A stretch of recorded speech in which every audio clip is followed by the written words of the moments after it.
Hola a todos, mi nombre es Laura Cardona, psicóloga egresada de la Universidad de Ibagué, especialista en intervención en crisis de la Universidad San Buenaventura y magíster en psicología clínica de la Universidad San Buenaventura. El día de hoy vamos a hablar de atención integral a víctimas de violencia sexual y vamos a empezar con este módulo. Bueno, lo que vamos a explicar el día de hoy es un protocolo de atención que se realizó basado en la resolución 459 de 2012, la cual ustedes pueden buscar por internet, la pueden descargar, la pueden revisar. Esa resolución nos da ese protocolo de atención para que los servicios de urgencias lo adhieran a sus instituciones y brinden una atención a personas víctimas de violencia sexual. Entonces es importante tener en cuenta que la violencia sexual es cualquier actividad o contacto sexual que ocurre sin consentimiento de la otra persona. Entonces ahí tenemos en cuenta lo que son tocamientos, lo que es el acceso carnal, que ya incluye la penetración, lo que es enviar o solicitar fotos de contenido sexual, lo que es el acoso. Cualquier situación que contenga un contenido de carácter sexual que no tenga consentimiento de la otra persona es un abuso sexual. Entonces, para dejarlo claro, algo importante es que la violencia sexual nunca es culpa de la víctima, independiente de las circunstancias en las que se dé, y puede involucrar la fuerza física o las amenazas. Además de eso, pues la presión, la coerción o cualquier otro tipo de presión que ejerzamos hacia alguien para, digamos que, vulnerar su voluntad para que acceda a un contacto sexual que no quiere tener. Entonces, basándonos en eso, ese protocolo de atención tiene unos objetivos y un alcance. Dentro de los objetivos que tiene, primero que todo, está describir la ruta de atención para el abordaje integral a víctimas de violencia sexual. Segundo, disminuir complicaciones por variabilidad de los casos, porque a veces cuando llega un caso de personas que han sido víctimas de violencia sexual, hay una confusión muy grande, ¿sí? Los servicios de urgencias de pronto no saben qué hacer porque no está estrictamente escrito en el protocolo de una manera, entonces a veces solemos confundirnos. Entonces la idea del protocolo es cómo minimizar cualquier altercado que pueda ocurrir en la atención de este tipo de pacientes. También el restablecimiento de los derechos de la víctima. Es muy importante que en ese servicio de urgencias se le garanticen el restablecimiento de los derechos en cuanto a salud, en cuanto a la protección, en cuanto a la justicia, y evitar la revictimización. Dentro del alcance del protocolo como tal está que la atención inicia desde que ingresa el paciente al servicio de urgencias hasta que egresa de la institución. Bueno, ahora vamos a ver la descripción de actividades de este protocolo de atención. Algo muy importante es el triage. Todos los pacientes que son víctimas de violencia sexual los vamos a clasificar dentro del triage 1 o el triage 2. ¿Cuándo es triage 1? Cuando el evento de abuso sexual ocurrió dentro de las primeras 72 horas. Cualquier evento de abuso sexual, sea un tocamiento, sea acceso carnal, sea acoso o cualquier situación de carácter sexual que esté dentro de las primeras 72 horas y el paciente acude al servicio de urgencias, siempre va a ser un triage 1. La otra situación en la que es también un triage 1 es cuando el evento ocurrió después de las 72 horas, pero la persona tiene una urgencia médica o psicológica, una urgencia médica como un sangrado, por ejemplo, o una urgencia psicológica como una crisis de ansiedad o una ideación suicida. Ahí, a pesar de que haya pasado más de 72 horas o inclusive a veces meses, va a volver a ser triage 1.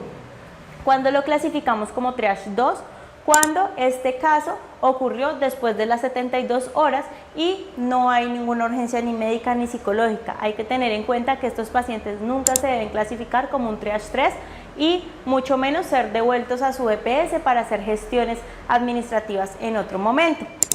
Otra cosa importante es que la asignación de consultorios en los servicios de urgencias deben como que ubicar un consultorio específico para estos casos, porque generalmente cuando llega un caso a un servicio de urgencias, el consultorio se bloquea. ¿Por qué? Porque vamos y le damos la atención al paciente allá, porque le sacamos las muestras de sangre allá, porque pues esta persona ya se ha sentido vulnerada en otros entornos, entonces lo que menos queremos es como afectarla más.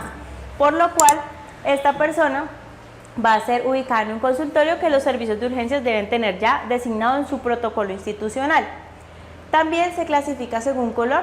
Todas las instituciones pueden variar el color. Generalmente el código para abuso sexual es código fucsia o código blanco, código púrpura puede ser, pero cada institución es libre de escoger el código.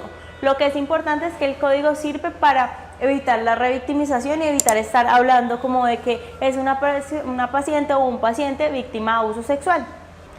Bueno, vamos a tener en cuenta que los tres actores principales en la atención del paciente víctima de violencia sexual en los servicios de urgencia son el médico, el psicólogo y el trabajador social. El médico es el encargado de hacer pues esa atención inicial, toda la valoración médica del paciente.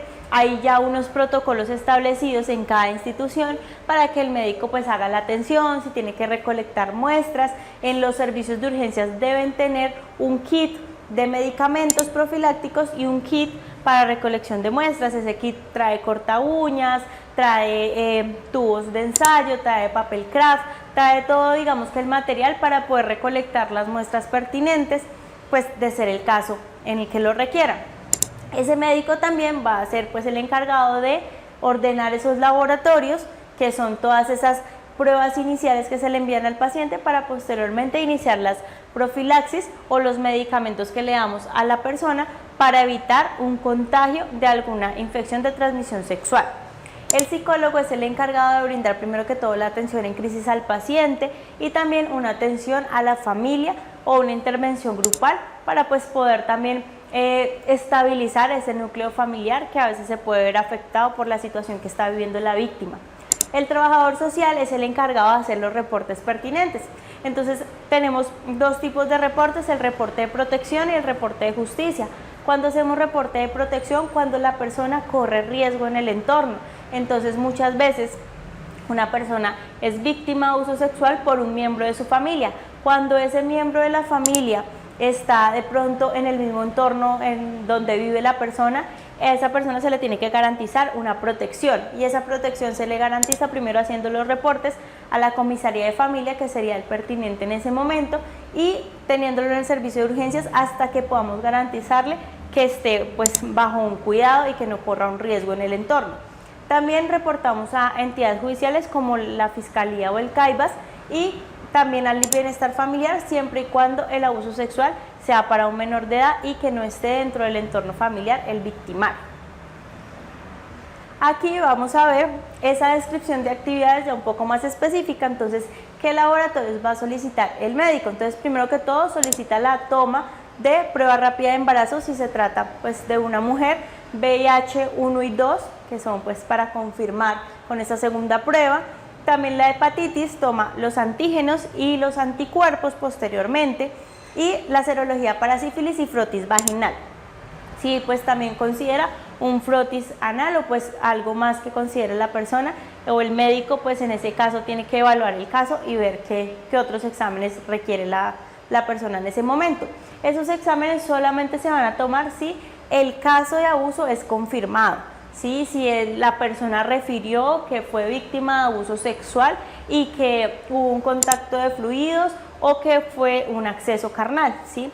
Entonces es importante que cuando son tocamientos en los cuales no hay contacto de fluidos, pues no se van a tomar estos laboratorios, o cuando es acoso o cuando es otro tipo de abuso. Cuando son esos tipos de abusos en los que no se necesitan esas pruebas, se hace es más la atención médica general y ya la valoración por psicología y por trabajo social, que es como la otra parte de restablecimiento que tenemos que dar a la víctima. Entonces, ¿qué hace el médico?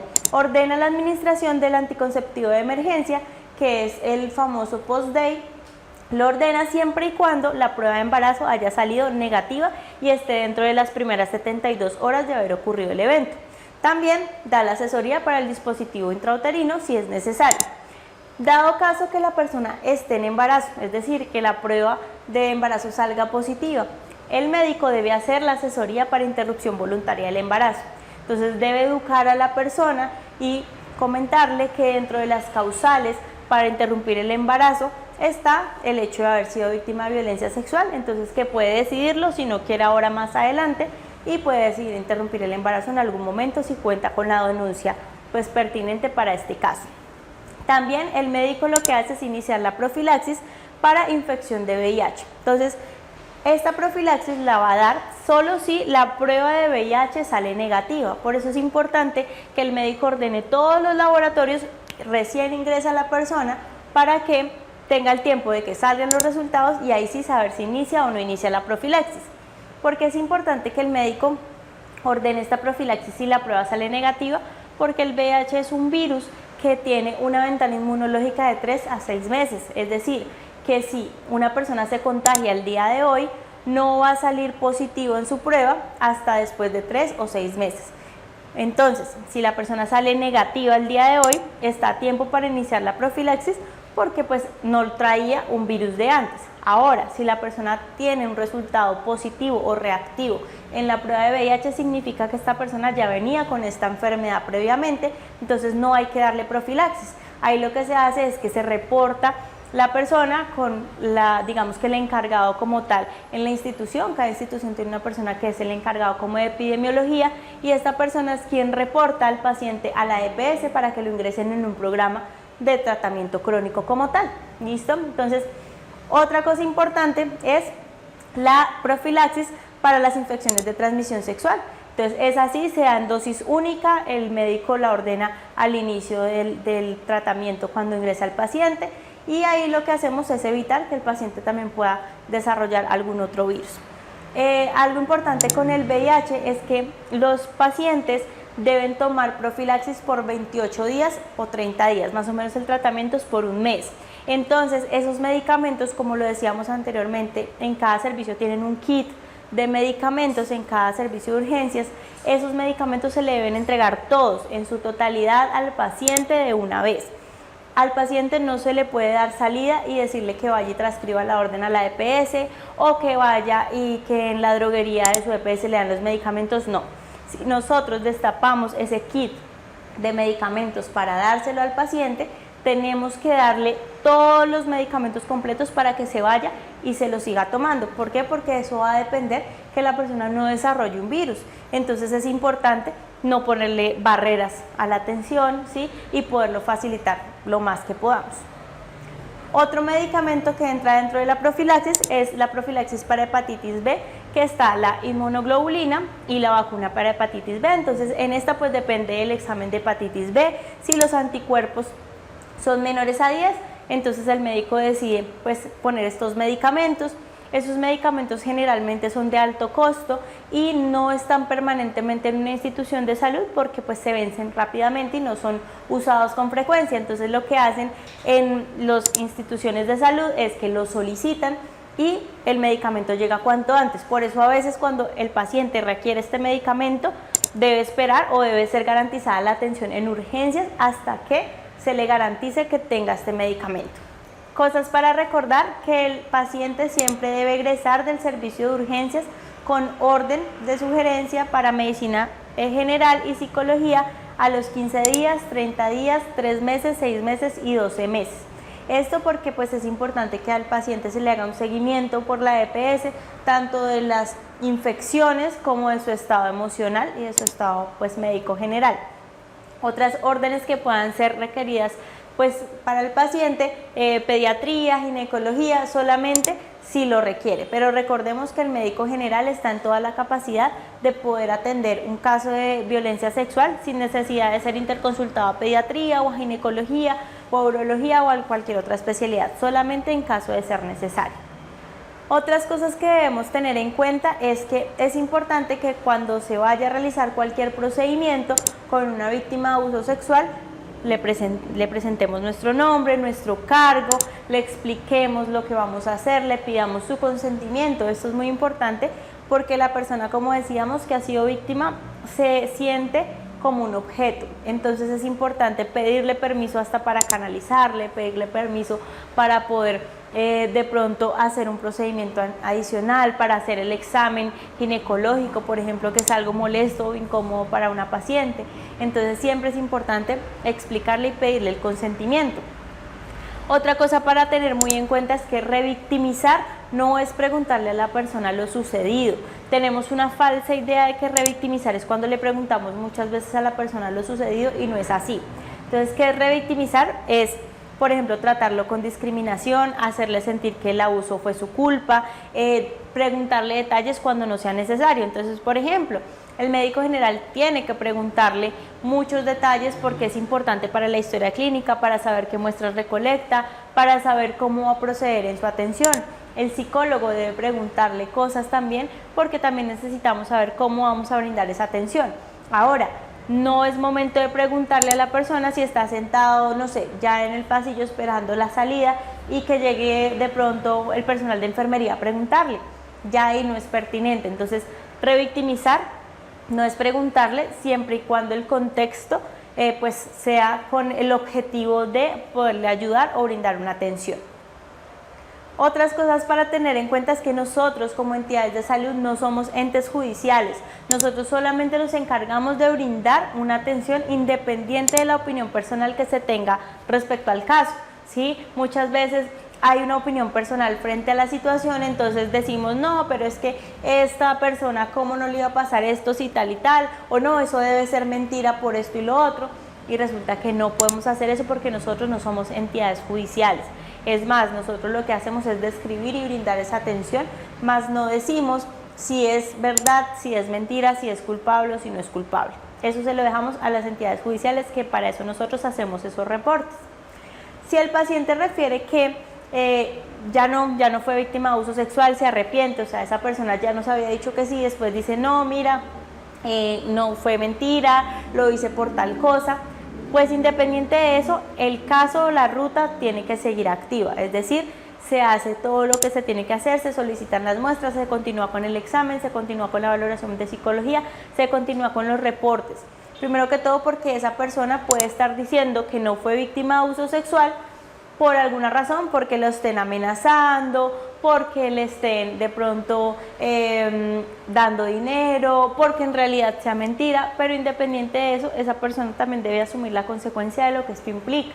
Entonces, la idea es que no vamos a detener la atención, solamente dejamos el registro en la historia clínica, por ejemplo, de que la persona verbalizó que era mentira, sin embargo se continúa con la ruta por tal y tal razón. Es importante también tener en cuenta que no se confirma en la historia clínica el abuso sexual, es decir, ni el médico, ni el enfermero, ni nadie va a escribir en la historia clínica paciente que fue víctima de abuso sexual confirmado, no. Solamente se describe lo que se observa en el examen médico. Entonces, por ejemplo, se observan hematomas, se observan desgarros, ¿qué se observa? ¿Sí? Pero no se puede confirmar que por unos hematomas ya estamos diciendo que sí fue un abuso sexual. Eso lo hacen los entes judiciales. Si el paciente que ha referido el abuso se retracta, como ya lo decíamos, continuamos con la ruta.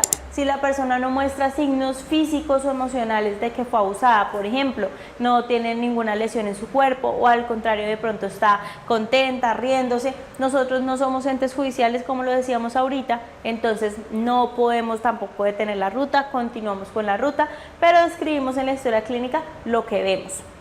Si el paciente víctima de abuso corre riesgo en su entorno, como lo decíamos también al principio, los servicios de urgencias están en la obligación de, digamos que resguardar a esa persona, brindarle protección, dejarla en el servicio de observación de urgencias, mientras la comisaría de familia o la entidad competente se hace cargo como del caso y le pueden restablecer los derechos en su entorno familiar o en su entorno en el que se desempeña. Si el paciente es mayor de edad y no desea hacer el respectivo denuncio, digamos que como instituciones de salud es nuestro deber denunciar, independiente de que la persona no quiera. Entonces, ¿qué pasa? Si es un niño, sí o sí, así los papás no quieran, hay que hacer el denuncio. Si es un adulto, lo que tratamos de hacer es persuadirlo, explicarle la importancia, tratar de brindarle la atención psicológica y que en esa atención se persuada a la persona. Sin embargo, si esa persona continúa resistente y dice que no quiere referirlo, pues igual le explicamos que es nuestro deber como institución tener que reportarlo. Entonces, como lo vamos a reportar, igual dejamos la claridad de que la persona no quería hacerlo, pero pues que nosotros tenemos que hacerlo como institución. Otra cosa importante es que el médico debe registrar en la historia clínica que se educa al paciente en derechos sexuales y reproductivos, y cuando hace la educación en interrupción voluntaria del embarazo es muy importante dejar registrado y obviamente hacer esas psicoeducaciones. Bueno, muchas gracias por haberme acompañado en esta ruta de atención a víctimas de violencia sexual. Recuerden que pueden descargar la resolución por internet 459 del 2012, tener la información más clara y suscribirse aquí a este canal. Acuérdense que mi nombre es Laura Cardona. Muchas gracias.